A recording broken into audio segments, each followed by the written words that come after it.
In today's video, I'm going to teach you how to export and share your Revit keyboard shortcuts as an XML backup. If you've taken the time to set up custom shortcuts in Revit, it's smart to back them up and even share them with your team.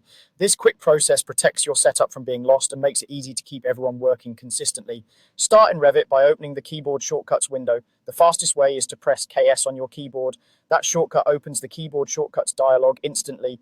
If you prefer to click through the interface, go to the View tab, then User Interface, and choose Keyboard Shortcuts.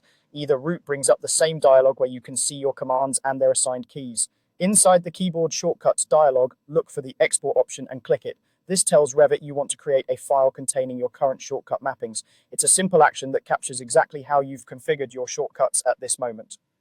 Next, choose where to save the export. A standard file browser will appear. Pick a folder you'll remember, such as a dedicated settings or backup folder. Give the file a clear descriptive name. Adding the date or a project identifier is a good idea. Then click Save.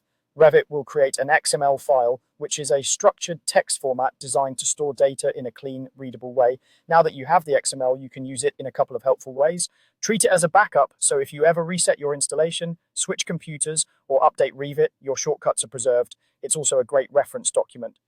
Autodesk notes that you can open the XML in Excel, which lays the data out in columns and rows. That makes it easy to sort, filter, review, or print a tidy list of your shortcuts for quick desk reference or team documentation. If you're printing, consider formatting the columns and header row so everything is readable at a glance. Finally, share that XML with colleagues if you want everyone using the same commands. Revit allows importing the same file on another computer so a teammate can apply your shortcut set in just a moment. This helps standardize workflows, reduces confusion, and speeds up onboarding for new users or new machines. That's all there is to it. Open the keyboard shortcuts window, export, save the XML, use it as a backup or reference, and share it when needed. Keep your file in a safe, easy to find location, and consider updating